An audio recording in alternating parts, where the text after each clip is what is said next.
I'll tell you something that really, really hurt me. I went from independent, successful, career, all of this, to narratives being created about me by the singular person that I've slipped my way to the top.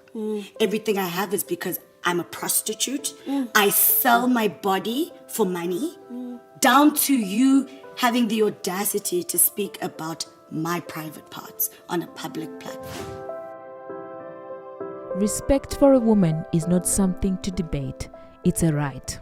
These words carry special meaning in the current legal fight between Minnie Dlamini and the podcast hosts McG and Phenduka. What started as rude and offensive comments has now become a high-profile case. Minnie Dlamini, a well-known TV and radio personality, has taken McG and Phenduka to the Equality Court. She accuses them of hate speech, unfair discrimination, and harassment based on her gender. Although she's asking for a 2.5 million in total damage, some people on social media have criticized her. As a woman who has worked so hard for her success, she doesn't want to be reduced to harmful labels of false stories about sleeping around for money. So guys, I just won the 2025 Forbes Woman Africa Excellence in Entertainment. Excellence in Entertainment Award. So excited. Yay! It's been 15 years in the game, and to be recognized by Forbes Africa, such a prestigious award. I'm so excited. Yay! The legal dispute began after an episode of Podcast and Chill with McG, where he said unpleasant things about Minnie Dlamini's body. Minnie's pretty, bro. Yeah. But Minnie's beautiful. Why can't she keep a man? I'm suspecting with this guy, I feel like maybe he had a fantasy. Because Minnie was like the hot girl. Remember, there was a period where she was the girl. Yeah. You know what I mean? And I feel like maybe that's when the doctor was still coming up, still doing x-rays there. Yeah, you know what I mean? yeah. And now he's got it. And maybe he just wanted that experience. That's how I see it. Bro. We will never know because we weren't inside. But I feel like maybe it's that. And he realized that, okay, what now? And there's got to be something wrong with her, like maybe a coochie smells or something, bro. Yeah. You know this happens, though. It happens, bro. No. Especially with the hot girls. What if she can't cook? He also called her a gold digger, claiming she only dates men for money. These statements caused an outrage and were widely seen as degrading and cruel. McG later issued what many described as an insincere apology after facing backlash. I want to apologize first and foremost to all the female chillers and just women in general in SA, you know, that I might have offended with that comment. That was not the intention. You know, we never say things to offend Beautiful people. stuff, man. Whoa, man. You know what I mean? Yeah. And No, also, we don't. bro, and also I want to extend an invite to Minnie Dlamini, bro. I want to invite her to the show. You're more than welcome to come. You know, this thing started on the podcast. Let's end it on the podcast. She said some things. I've said some things. Let's squash it once and for all, bro. That would be beautiful. You know what I mean? I doubt it's going to happen. I don't see her coming, but you've extended Yeah. the olive branch and the invite. Yes. Big of you, man. Well done. Minnie rejected the apology and decided to take legal action. She is seeking 1 million rands for damage to her dignity and wants 1.5 million donated to the women's rights group Women for Change. In her court papers, Minnie detailed how the podcast over time used harmful language about women. I remember there was a time she was the face of like a big alcohol brand, right? And they weren't renewing her contract. So she slept with like the brand manager or one of the top guys. So they renewed her contract for the You see, you had for the files, face. Mossy. You had files. You had files. Yeah. She was the face of an alcohol brand. Yeah, very expensive one. A whiskey.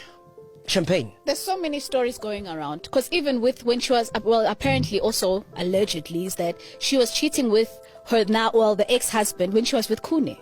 Because that's another story I heard. Oh, when she was with Kune, yes. the richer nigga Yes. was The Mr. Jones. Yes, Mr. Jones. That's Jesus another. Christ.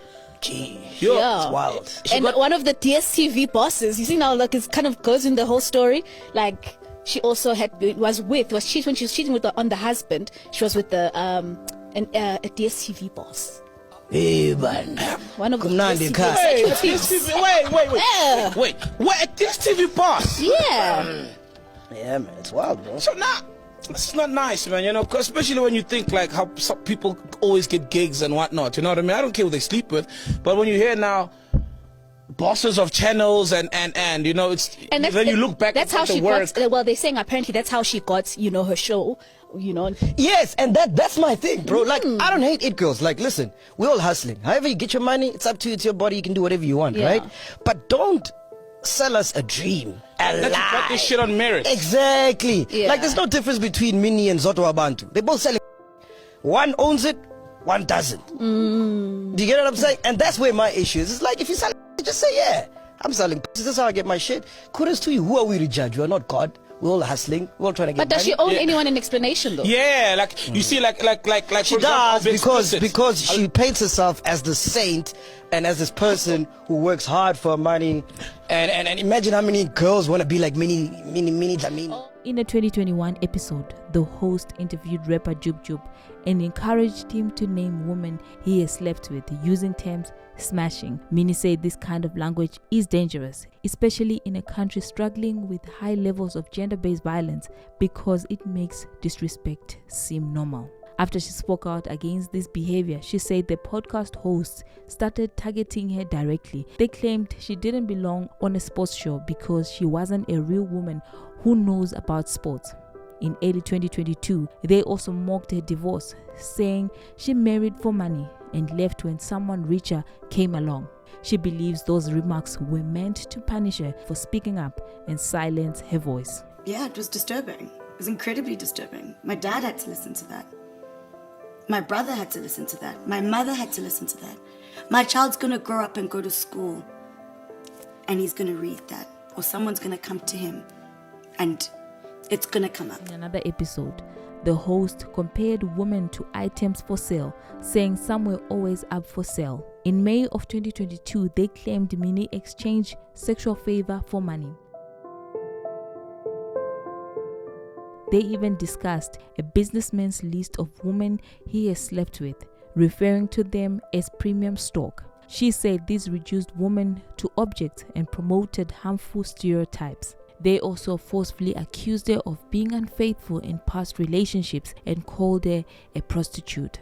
According to her, all these remarks qualify as hate speech. But what hurt Minnie the most is the repeated joke about her private hygiene. The host suggested men were lining up to sleep with her and that her ex was only with her for experience. She found it extremely humiliating to have her body talked about so publicly and disrespectfully. Although MacG did issue an apology, she said it lacked any real remorse. He didn't take responsibility or admit how serious his words were. Instead, he simply said some people might have been affected. To make things worse for MacG, his recent move from YouTube to mainstream TV was cut short. Just a month after Podcast and Chill began airing on Mzansi Magic and Mzansi Wetu, DSTV reportedly cancelled the show, likely due to the controversy. So this is the list of things that Minnie wants the court to do for her. 1. Order MacG and Saw to issue a court-approved apology to her and to women in general. 2. Require each of them to complete 50 hours of gender sensitivity training. 3. Have them each perform 100 hours of unpaid work at organizations that fight gender-based violence. 4. Make them jointly pay 1.5 million to Women for Change within 90 days. 5. Pay her 1 million in damage for the harm to her dignity. It's been a really tough time, I won't lie. It hasn't been great. I felt very, very violated. My day-to-day life has been compromised. Yes. This case is not just about Minnie Dlamini, it's about settling a clear standard for how women should be treated, both in the media and in society. It's about standing up to public shaming and harmful stereotypes, no matter who says them or how they're framed. That's all that we have for today. Until the next time, please do not forget to comment, like, share, and subscribe to our channel.